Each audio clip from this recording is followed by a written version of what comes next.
mustahak adalah apa yang berlaku pada 7 hari bulan Oktober yang lepas. Sampai ke pagi ini kita tahu mereka dalam keadaan yang begitu menderitakan. Dan saya juga rasa saya meminta izin untuk memulakan semula kuliah yang dah tertangguh 2 kali saya rasa tak datang ke sini, dengan membawakan topik yang khas pagi ini. Masih berkaitan dengan sahabat, masih berkaitan dengan Nabi SAW. Cumanya kita lencongkan sedikit kepada apa yang berlaku sejak 7 hari bulan yang lepas. Dan untuk memandu kuliah kita, saya rasa saya ingin menjadikan hadis Nabi SAW yang memberikan satu pelajaran, isyarat, jangkaan kepada apa yang akan berlaku di tanah tersebut. Yang kita maksudkan adalah Palestin. Dan saya yakin tuan-tuan adalah generasi yang mungkin kedua ataupun pertama lah yang berkenalan dengan isu Palestin di Malaysia. Dan saya mungkin generasi kedua dan ketiga. Tapi yang berikutnya, generasi-generasi yang berikutnya mungkin serangan pada 7 hari bulan yang lepas menjadi kenangan besar pertama mereka tentang Palestin. Sebab yang terakhir, kalau ikut serangan yang betul-betul besar tu 2014. Sudah lama sangat. Maksudnya 2014 tu 10 tahun yang lepas. Hampir 10 tahun yang lepas. Serangan terakhir ke Gaza. Maksudnya kalau anak-anak kita baru masuk sekolah rendah ataupun baru masuk sekolah menengah, mereka kurang kenangan tentang Palestin.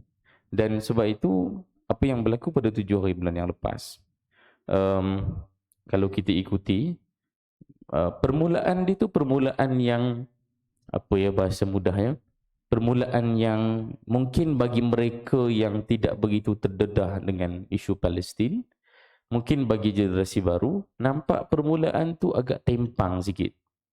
Sebab yang memulakan serangan itu adalah mujahidin di Gaza. Dan bukan saja anak-anak kita, bukan saja mereka yang tidak mengetahui tentang isu Palestin, para penganalisis, mereka yang biasanya komen tentang isu-isu semasa di seluruh dunia, memulakan dengan komen kepada apa yang berlaku pada 7 hari bulan, kerana Gaza yang memulakan serangan. Dan Zionis Israel, of course, mereka adalah kuasa yang lebih besar. Di belakang mereka ada US, United Nations of America, yang memberikan kepada mereka berbilion. Bilion ni jumlah yang biasa kita sebut juga dekat Malaysia kan.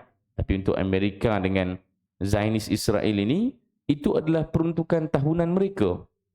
Dan peruntukan itu khusus untuk militeri, untuk ketenteraan. Dan Zionis tentu sekali tidak akan berdiam diri. Maka dia membalas serangan tersebut, sehingga malam tadi saya semak jumlah kematian ada dekat 8,000 orang. Mana kita boleh jangka mana-mana tanah atas muka bumi ini yang kita tiba-tiba bangun pagi, kita baca jumlah kes pembunuhan dalam masa 2 minggu lebih, dah masuk 3 minggu dah ni. Dalam masa 3 minggu ada 8,000 orang mati kerana dibunuh. Kalau aksiden ataupun mati secara semula jadi, dikumpul-kumpul 7,000, okeylah, maksudnya dia memang ajal. Tapi ini 8,000 orang mati kerana dibunuh selama 3 minggu. Itu satu data dan nombor yang sangat menakutkan.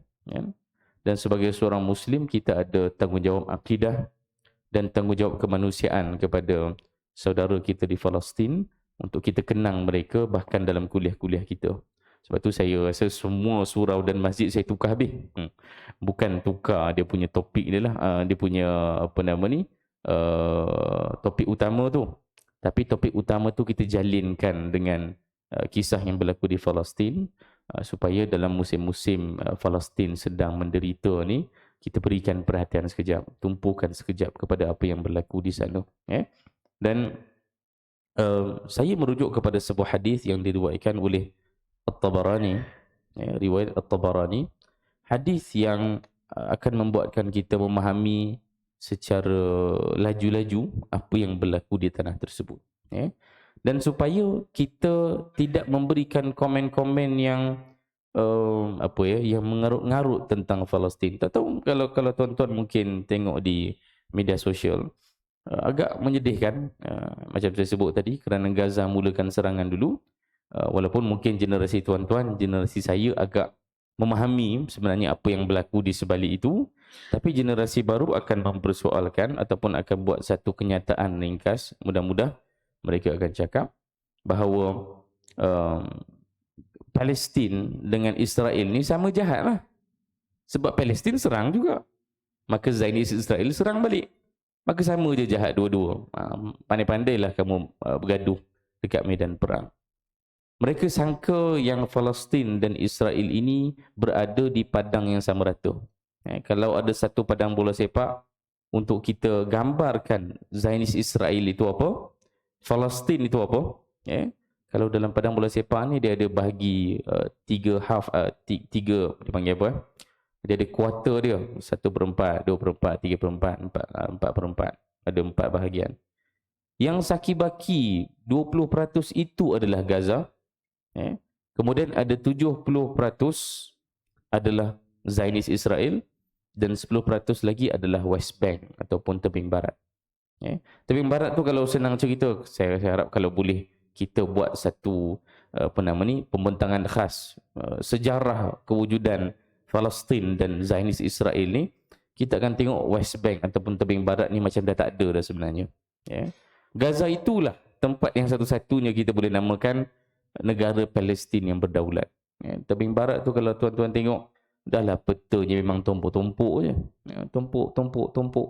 Kemudian dipisah-pisahkan dengan tembok yang tingginya 15 meter. 15 meter tinggi mana? 15 meter pula. 15 meter, 15 kaki. Tinggi mana 15 kaki? Itu adalah tembok yang paling rendah sekali yang memisahkan antara zon-zon yang telah ditetapkan oleh Zionis Israel. Mereka nak pergi sekolah kena lalu checkpoint. Mereka nak pergi hospital kena lalu checkpoint. Ada banyak kes orang mati, orang melahirkan anak kerana nak tunggu dekat checkpoint itu saja. Ini menyedihkan berlaku di Palestin. Dan kembali kepada Gaza, kita harap kita boleh memahami apa yang berlaku kepada mereka dengan panduan hadis Nabi sallallahu alaihi wasallam. Ini Nabi sallallahu alaihi wasallam bersabda, "La tazalu ta'ifah min ummati 'ala ad-dini zahirin." Nabi sallallahu alaihi wasallam sebut akan kekal, la tazal. Saya rasa setiap kalimah dalam hadis ni penting.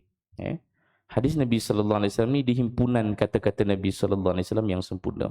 Maka sebab tu untuk faham isu Palestin dari sudut akidah kita, ini hadis yang saya rasa sangat penting untuk kita faham. La tazal, akan sentiasa, akan sentiasa ta'ifatun min ummati, akan ada satu kumpulan dari umat aku, ala dini zahirin, yang mereka itu akan zahir mempertahankan agama mereka. Kita ambil perkataan pertama tu dulu, la tazal. Sebab tuan-tuan kalau saksikan tempat ini, Baitul Maqdis, Palestin, dia adalah tempat yang menjadi pentas kepada segala aktiviti yang paling kontroversi di dunia ni. Dia menjadi pusat.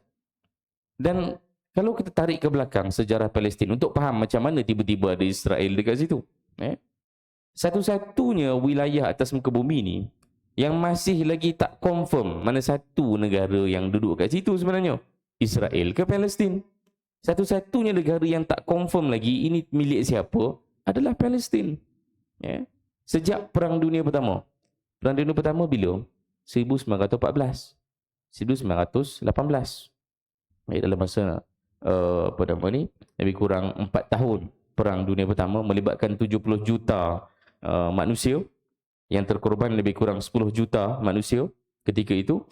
Dan tanah satu-satunya wilayah yang tak confirm lagi, tak pasti lagi ini milik siapa adalah Palestin. Malaysia merdeka 1957. Indonesia 1945 kan, 1945. Dan macam-macam negara pun, walaupun Perang Dunia itu dah habis lebih awal 1918, dia perlukan masa sikit untuk confirmkan bentuk negaranya macam mana. Nama negara ni apa, kan? Apa deklarasinya, apa asas negaranya. Tapi tiba-tiba ada satu tempat datang ke bumi ni sejak 1918. Sampai hari ni tak selesai lagi. Dan itu adalah Palestin. Palestin memang tak selesai sejak 106 tahun yang lalu. Bayangkan. Mereka menderita sejak 106 tahun yang lalu. Saya baru saja minggu lepas pergi penjara Kajang. Bukan sebab kena reman, tapi sebab memang ada jemputan untuk bagi kuliah Maulid Rasul dalam tu. Dan pengalaman masuk penjara Kajang, tu satu-satunya penjara saya pernah masuk. Dan saya masuk dalam tu, tengok tembok tinggi kan. Dan tengok kat dalam tu orang tak ada telefon. Macam mana dia boleh hidup dalam ni? Memang penjara tu memang untuk betul-betul mendidik dan juga menghukum mereka yang melakukan jenayah. Dan dalam masa yang sama, kalau kita baca kisah Palestin, semalam pun cerita yang sama. Sejak malam tadi Malaysia lah, mereka petang kan. Mereka dah terputus segala komunikasi, wifi semua dah tak ada. Nak call pun tak boleh. Dan elektrik pun tak ada. Sebab semua air ke elektrik ke dikawal oleh Zionis Israel. Zionis Israel mengawal segala-galanya. Maka mereka memang macam dalam penjara betul lah. Sebab tu komentator ataupun penganalisis isu Palestin akan cakap apa? Gaza ni adalah open air prison. Maksudnya apa?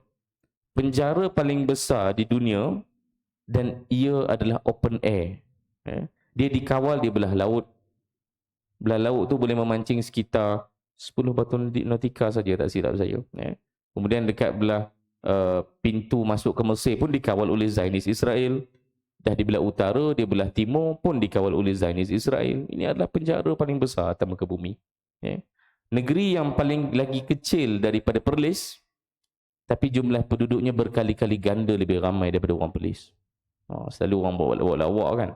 Orang Perlis ni ada 6 orang je. Kan? Tapi dekat Gaza ni ada 2 juta orang.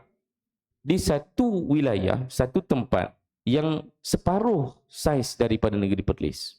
Bayangkan betapa sesaknya Gaza. Kalau tuan-tuan tengok gambar Gaza, tuan-tuan akan nampak, ingatkan pasir. Rupanya semua tu rumah sebenarnya. Rumah-rumah apartmen 3-4 tingkat yang mereka bina untuk 2.1 juta penduduk mereka. Dan Nabi sebut dalam hadis ini, La tazal, akan sentiasa. Dan sebab tu apa yang berlaku sejak 106 tahun yang lalu, kita faham ia menepati hadis ini. Nabi dah berikan gambaran tu. Memang nanti akan ada satu tempat atas muka bumi ni, sekumpulan orang akan berjuang sentiasa, berpanjangan. Dan ini satu benda yang pelik. Biasanya kita kan, kalau kita ada cita-cita kita lah, anak kita kan, dia nak mainan, ataupun dia nak apa sajalah, aiskrim ke apa. Tapi kalau ayahnya dah marah, dah naik, dah marah dia, tak benar kan, dia akan putuslah cita-cita dia tu. Tak apalah, tak payahlah makan aiskrim. Dengan satu kemarahan, kita boleh padamkan cita-cita kita. Dengan satu masalah, kita boleh lupakan sajalah impian kita. Sebenarnya. Tapi bayangkan, Gaza ni ada banyak sebab untuk dia tak teruskan. Orang-orang di Gaza ni, kalau tuan-tuan tengok dekat Malaysia kan, orang Arab kan ramai kat Malaysia. Tapi orang Arab yang mana satu? Kalau pergi dekat Bukit Bentang, siapa yang suka cari shawarma kinafah, kat sana, biasanya kalau tanya-tanya, ini Arab Syria, Arab Jordan, Arab Mesir. Saya sangat susah jumpa Arab Palestin dekat Malaysia, kecuali sebab belajar. Kalau pergi Gombak, jumpa Arab Palestin. Pergi ke Penang, jumpa Arab Palestin, sebab kat sana ada USM. Arab ni, Arab Palestin ni, yang uniknya, kalau kita jumpa dia, biasanya sebab dia belajar. Dan dia belajar tu memang daripada degree sampai PhD, dan dia nekat nak balik tanah air dia. Saya belajar kat Jordan dulu. Kawan Arab Palestin ni ramai sangat lah. Ramai sangat. Negara Jordan, tapi yang dalam kelas tu ramai Arab Palestin. Arab daripada Tebing Barat, daripada Gaza, belajar di Jordan. Dan bila mereka belajar, mereka akan belajar sampai PhD. Mereka belajar laju, otak mereka genius, dan mereka tak nak duduk kat luar pun, dan mereka nak patah balik negara mereka. Sebab dalam fikiran mereka, mereka nak duduk dalam satu tempat yang dalam mood perjuangan. Dan mereka dah patah balik. Apa yang untung patah balik negara mereka? Kita tak dapat faham. Tapi untuk mereka, mereka memahami hadis ini. La tazalu ta'ifah min ummati. Dan sambungannya, ala dini zahirin. Mereka ini akan sentiasa zahir. Kan kita maaf, zahir dan batin. Zahir maksudnya timbul. Yang di luar. Batin maksudnya dalam. Ala dini zahirin maksudnya apa? Mereka ni bila mempertahankan tanah mereka, bila mempertahankan agama mereka, mereka tidak sembunyi-sembunyi. Mereka timbul. Dan ini ciri pejuang-pejuang Palestin yang kita nampak pada hari ini. Mereka bukan senyap-senyap pertahankan Palestin. Mereka benar-benar betul-betul duduk di situ dan betul-betul mengugut dan juga menyerang Zionis Israel yang mengganggu mereka. Tuan-tuan kalau ingat 10-20 tahun lepas, ada gambar ataupun video anak-anak Palestin baling batu dekat kereta kebal kan. Baling batu dekat tentera Zionis Israel. Dan saya ingat lagi masa tu, masa gambar ni keluar, saya ingat lagi satu komen yang agak negatif kepada gambar tu. Saya tak ingat siapa yang sebut, tapi masa tu lah 10-20 tahun lepas tak ingat. Disebut apa? Apalah. Perkataan dia buruk lah kan. Bodohnya anak-anak Palestin baling batu kat kereta kebal. Mana nak merosakkan kereta kebal tu pun? Orang tak mati disebabkan baling batu kecil tu. Dah lah IDF, tentera Israel ni pakaian suit dia lengkap dengan senapang lagi kan. Apalah bodohnya anak-anak Palestin baling batu. Saya ingat lagi komen tu. Tapi jangan terkejut. Anak-anak Palestin yang inilah hari ini menjadi pejuang dalam mission kali ini. Dia adalah anak-anak yang sama. Waktu dia kecil, dia telah zahirina ala din, mengikut hadis ini. Dia tidak mahu mempertahankan agama tu secara belakang-belakang macam kebiasaan orang lain buat. Macam kita kot. Kita duduk jauh dengan Palestin. Kita boleh berdemonstrasi. Kita boleh menjerit kuat-kuat dekat atas jalan tu ketika kita angkat bendera Palestin. Kita boleh mengutuk Netanyahu lagi jauh. Cuba kalau kita duduk betul-betul dekat tanah tu, yang kita tiap hari berhadapan dengan tentera Zionis, berani ke tidak untuk kita angkat bendera anti-Israel?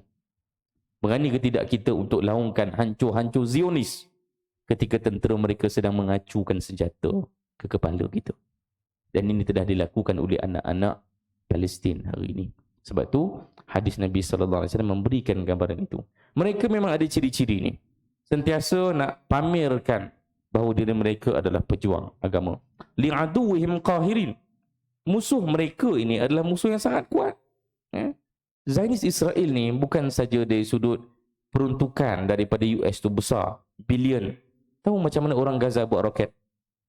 Sebab tu anak-anak mereka yang belajar di luar negara, ambil bidang kimia, biologi, bidang-bidang yang macam-macam, mereka kena pulang ke tanah air. Sebab kepakaran mereka inilah akan bantu Gaza untuk survive.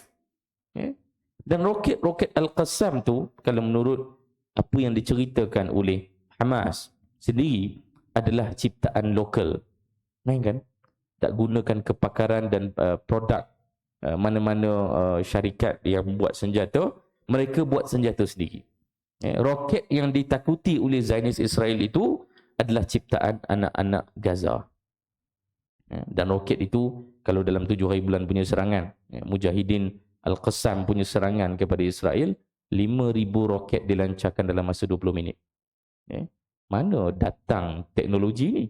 Mana datang kehebatan ini kalau bukan ini adalah yang ada dalam jati diri mereka. Dan itu tidak ada bahkan kepada kita. Dan itu yang kita boleh belajar daripada mereka.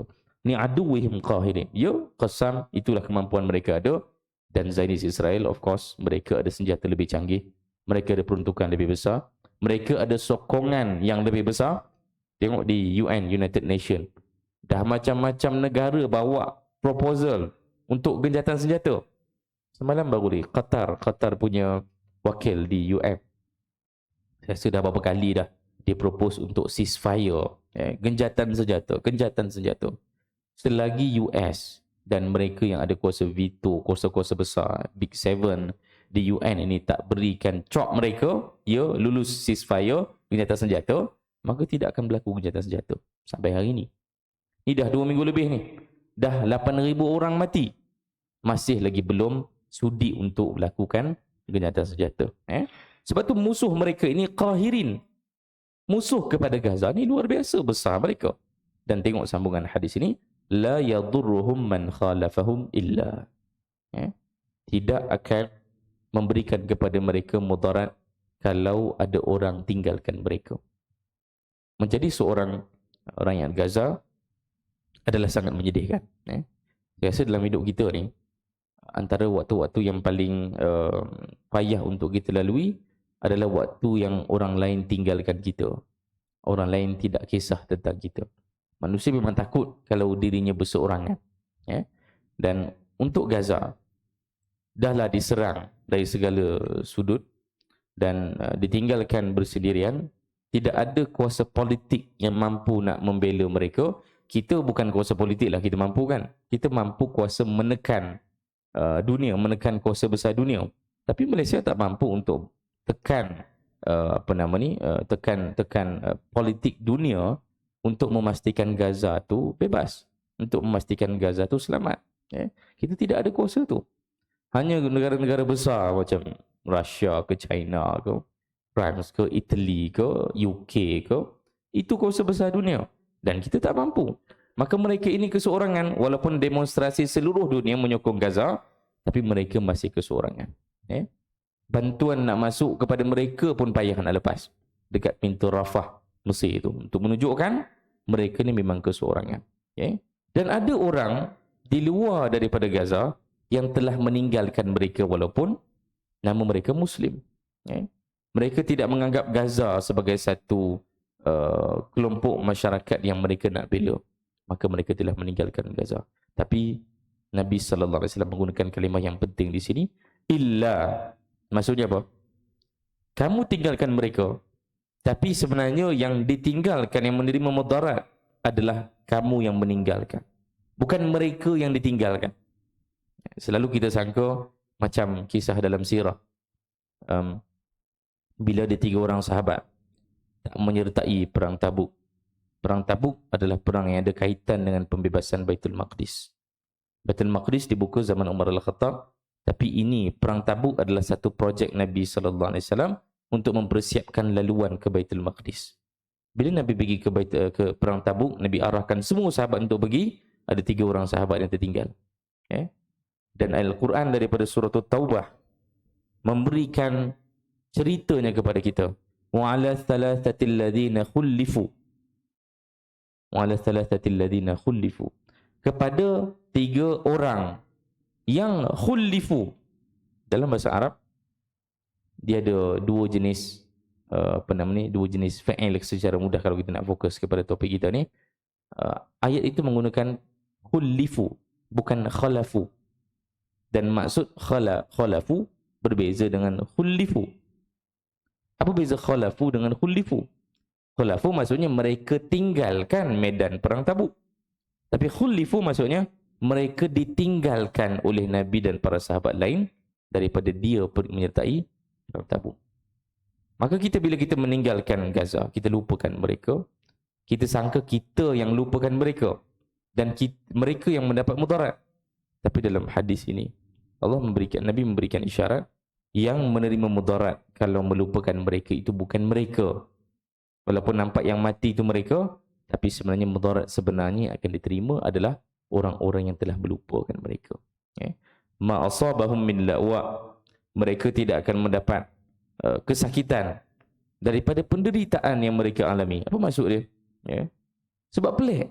Macam mana orang di Gaza ni, Israel dah banyak kali dah bagi arahan. Tinggalkan Gaza. Israel punya agenda memang sejak daripada awal lagi dia masuk ke dalam wilayah Palestin ni adalah dia nak halau ethnic cleansing, halau semua penduduk Palestin keluar daripada Palestin. Tuan-tuan mungkin tahu cerita Nakbah 1948. 1948 peristiwa Nakbah. 1967 peristiwa Naksah. Ini ethnic cleansing berkali-kali. Pembersihan etnik dilakukan oleh Zionis Israel kepada Palestin. Okay? Dan kawan-kawan saya kat Jordan pun saya selalu tanya juga, kamu ni generasi mana satu? Arab Palestin yang dah menetap kat Jordan ni, biasa saya akan tanya, kamu ni generasi mana satu? 48 ke 67? Sebab dia merujuk kepada, dia macam nombor kod lah. Aku ni duduk kat Jordan sebab aku dihalau pada tahun 1948. Aku ni duduk kat Jordan sebab tok nenek moyang aku telah dihalau daripada Palestin tahun 1967. Itu memang agenda Zionis Israel sejak awal. Dan Gaza dan West Bank ni, tebing barat, arahannya sama je. Tinggalkan Gaza, tinggalkan West Bank. Biar tempat ni clear. Senang je. Maksudnya mereka pun dah ada pilihan. Jordan memang berikan kelebihan kepada orang-orang Palestin untuk menetap dalam negara mereka. Mesir pun sama. Tapi kenapa mereka tak nak keluar? Sebab itulah yang dimasukkan dalam hadis ini. Mereka menderita, tapi mereka tidak akan mendapat kelukaan daripada apa-apa yang mereka alami itu. Mereka akan tetap duduk di situ sebagaimana yang disyaratkan dalam hadis ini. Sehinggalah di hujung ni, Nabi tutup dengan satu penutup yang sangat cantik. Hatta ya'tiyahum amrullah. Hatta ya'tiyahum amrullah. Dan ini keratan yang paling bermakna untuk kita semua. Palestin dengan segala cerita yang ada, Nabi berikan satu isyarat. Sehinggalah nanti ya'tiyahum amrullah. Akan datang kepada mereka amrullah. Amrullah maksudnya apa? Nasrullah. Allah akan berikan kemenangan kepada mereka. Allah akan tetap berikan kejayaan kepada mereka. Nanti akan datang. Bila tu bukan persoalannya. Tapi yang pasti ini jaminan daripada Allah Ta'ala. Allah akan berikan kemenangan kepada Palestin. Dan disebut dalam hadis ni. Dan bukan hadis ini saja, ada banyak hadis lain. Ada banyak hadis lain yang berikan gambaran Palestin akan dibuka. Dan ini salah satunya. Kenapa keratan ini penting? Kerana kita selalu daripada luar ni kita tengok. Bacalah berita sejak daripada 7 hari bulan tu. Kita tengok dekat media sosial kita, tengok dekat berita. Dia sentiasa menyebabkan kita rasa, kalah lah.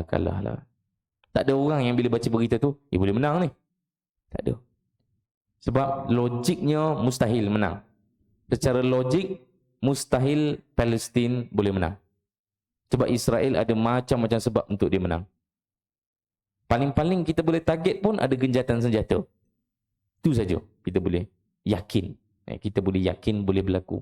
Tapi kerana adanya hadis-hadis begini, dia memberikan kita satu semangat yang berbeza sebagai seorang Muslim. Iaitu kita percaya dengan janji Allah Ta'ala. Umar Al-Khattab, ketika dia membuka Baitul Maqdis buat kali yang pertama, 16 Hijrah, iaitu 6 tahun selepas Nabi wafat. Adakah Umar dan para sahabat mempunyai sebab yang cukup untuk mengalahkan Rom? Tak. Tentera Rom tu nak banding dengan Mekah. Kalau kita boleh ambil satu bandingan je. Masjid Nabawi tu binaannya masih lagi pelepah tamar. Di Rom, rumah-rumah orang Rom pun pakai batu betul. Bukan mud brick, batu tanah liat tu. Ni batu-batu betul, batu merah, laterit tu. Diguna untuk membina rumah-rumah orang Rom. Kalau tuan-tuan tengok gambar Masjid Al-Aqsa itu, dia punya base, jangan tengok Masjid Qibli, jangan tengok Qubatul Sakhrah yang warna emas tu. Tengok benteng kat luar tu. Itu binaan sejak awal zaman Masihi lagi. Sejak awal Masihi lagi, sebelum kelahiran Nabi SAW, tempat tu dah ada. Benteng kat tepi tu dah ada. Segala pintu yang ada di sekitar kota lama Jerusalem itu sudah ada sebelum Nabi lahir lagi. Itu adalah Baitul Maqdis sebelum zaman Nabi SAW. Kemuncak zaman Nabi, Masjid Nabawi itu masih pelepah tamar lagi. Maksudnya apa? Umat Islam sangat mundur dan Rom sangat maju. Tapi apa yang menyebabkan mereka boleh menang? Menawan kota Baitul Maqdis, mengambil daripada tangan Heraklius. Dan ada satu gereja, nama dia apa? The Old Church of Sepulchre, The Holy Church of Sepulchre nama dia. Dekat kota lama Jerusalem ni, dekat je dengan Masjid Al-Aqsa. Gereja itulah gereja tempat Umar Al-Khattab ambil kunci. Ambil kunci ketika Islam membuka Baitul Maqdis. Dan dalam riwayat Ibn Kathir itu, Umar solat dekat luar gereja tu. Of course Islam bila buka satu wilayah, syukur pada Allah Ta'ala, dia solat 2 rakaat. Umar solat 2 rakaat dekat luar halaman gereja tu. Walaupun Patrick Sophronius, ini Patrick tu apa ya? Father lah, Pope, peringkat tertinggi orang Kristian di situ, diajak untuk Umar solat dalam gereja. Tapi Umar cakap, tak nak, aku nak solat kat luar. Supaya tak adalah nanti beri isyarat, church ni tukar jadi masjid. Umar solat dekat halaman gereja itu. Dan hari ni kalau tuan-tuan tengok gambar The Holy Church of Sepulchre tu, depan dia, betul-betul depan dia, ada menara masjid. Ada menara masjid. Dan ada masjid. Masjid itu namanya Masjid Umar Al-Khattab. Sebab tempat Umar solat bertukar menjadi masjid pada hari ini. Untuk menunjukkan Islam ketika sampai ke Baitul Maqdis pun zaman Umar Al-Khattab, Islam tak ada harapan untuk menang pun. Tapi kerana percaya dengan janji Nabi SAW. Tapi kerana Allah berikan jaminan, maka umat Islam pergi ke sana, berjuang dan menang. Maka sama macam kita. Nabi dah berikan gambarannya dalam hadis ini. Hatta ya'tiyahum amrullah. Allah akan datangkan kepada mereka kemenangan. Walau apa pun yang depan mata kita nampak sekarang, jumlah kematian 8,000 balas lebih kurang 500 orang saja. Orang Israel ni yang dah mati 500 orang saja dalam perang ni. Yang di Gaza saja dah 8,000 orang pagi ni. 8,000 orang. 8,000 balas 500. Macam mana dia kira ni? Untuk kita faham, memang kita akan rasa macam tak ada masa depan untuk Gaza. Tapi jaminan daripada Nabi SAW ini adalah satu bekalan yang kita perlu pegang, kerana inilah bekalan yang dipegang oleh anak-anak muda di Gaza. Mereka berpegang dengan hadis ini, maka sebab itu mereka kekal di situ. Kalau mereka pun tak putus asa, siapalah kat kita kat luar ni nak putus asa dengan masa depan Baitul Maqdis. Dan Nabi akhirnya dapat soalan daripada para sahabat, sebab sahabat tak tahu lagi, sebab daripada awal Nabi cerita, Nabi tak cakap lagi ni kat mana. Dan sahabat tanya Nabi SAW, Ya Rasulullah, wa aynahum? Ya Rasulullah, mereka ni dekat mana? Orang-orang yang kamu maksudkan ini. Nabi sebut, Qala bi Baitil Maqdis wa akna fi Baitil Maqdis. Mereka ni berada di Baitul Maqdis dan sekitar Baitul Maqdis. Itu tanda nak kena berhenti kan. Yang kita nak tutup kita punya hadis ini adalah bagaimana ketika Nabi sebutkan hadis ini, Palestin belum dibuka lagi. Baitul Maqdis, Masjidil Aqsa tu belum dibuka lagi. Tapi Nabi dah sebutkan hadis ini. Maksudnya apa? Yang Nabi maksudkan adalah tempat yang dibuka itu memang Baitul Maqdis. Tapi mereka yang lebih maksudkan ini tak semestinya merujuk kepada orang yang berada di situ saja. Sebab ketika Nabi sebut hadis ini, orang yang di situ bukanlah orang Islam. Mereka adalah orang-orang Rom dan Arab Ghassan yang bukan Muslim pun. Maka kita dapat faham daripada hadis ini. Hari ini bila kita berjuang untuk Palestin, kita harap hadis ini memang hadis ini confirm untuk mereka yang berada di Gaza dan di tebing barat lah. Tapi dalam masa yang sama, kita harap hadis ini juga memaksudkan kita yang berada di luar ni. Walaupun kita tak berada kat sana, walaupun kita tak berjuang kat senjata macam mereka, walaupun rumah kita masih elok lagi, kita masih ada kunci rumah kita, ada geran rumah kita, bukan macam mereka, rumah mereka pun hancur, rumah pun dah tak ada, tinggal kunci dengan geran je. Kita nak pastikan kita juga terlibat dalam pembebasan Baitul Maqdis yang dijamin kemenangannya oleh Allah Ta'ala daripada jauh ni. Kerana ada hadis Nabi SAW sebut, Man jahhaza ghazian fi sabilillah faqad ghaza. Siapa yang mempersiapkan pasukan perang yang akan berperang, seakan-akan dia sendiri pun berperang. Maka kita kena ambil hadis-hadis Nabi SAW ini supaya kita menjadi golongan yang produktiflah dengan isu Palestin ni. Kalau kita ada wang lebih, maka mungkin wang lah kot sumbangan paling besar kita. Kalau kita adalah orang yang terlibat dengan media, terlibat dengan media massa terutamanya, kita adalah orang yang bertanggungjawab untuk memastikan cerita-cerita tentang Palestin masuk ke dalam media kita. Kalau kita ni influencer, ramai followers dekat belakang, kita sepatutnya menjadi ejen untuk menyampaikan tentang kesedaran Palestin kepada semua orang. Kalau kita guru di sekolah, kalau kita ketua bagi syarikat kita, wujudkanlah satu ruang di office kita tu untuk kita bercerita sedikit tentang Palestin. Wujudkan satu majlis di sekolah kita supaya anak-anak ni berkenalan dengan isu Palestin. Itu adalah peranan kita yang berada di luar daripada Palestin dan di luar Baitul Maqdis. Tapi mudah-mudahan hadis ini pun memaksudkan kita sekali sebagai orang yang terlibat dalam perjuangan Baitul Maqdis. Dan kita tidak gentar dengan musuh yang kuat. Kita tidak akan terkesan jika kita seorang diri pun buat benda ni. Yang penting kita harap kita terus percaya dengan jaminan Allah Ta'ala bahawa Baitul Maqdis akan dibuka. Bila tak tahu, tapi percaya dulu dengan janji Allah Ta'ala. Itu saja daripada saya. Mungkin ada soalan ataupun apa saja yang saya mampu jawab ataupun tak mampu tu kita tanyalah orang lain lebih patut untuk jawab soalan tu. Tapi tentang isu Palestin, saya yakin tuan-tuan boleh cari daripada macam-macam sumber di luar sana untuk kita ikuti perkembangannya daripada hari demi hari. Ada soalan? Tak ada. Tak ada soalan ya? Terima kasih atas perhatian tuan-tuan dan terus doakan Palestin. Lakukanlah apa yang kita mampu buat kerana kita ada banyak sebab untuk kita kisahkan kepada mereka. Orang-orang yang bukan Islam mungkin bebannya kurang sikit sebagaimana kita. Mereka terikat secara kemanusiaan dengan Palestin. Tapi kita sebagai Muslim, ini adalah akidah kita. Maka tak mampu kita untuk menolak satu peranan yang Allah berikan di atas pundak kita untuk membela warga Palestin dan membebaskan Baitul Maqdis satu masa nanti insya-Allah. Aqulu qawli hadza astaghfirullah li wa lakum. Assalamualaikum warahmatullahi wabarakatuh.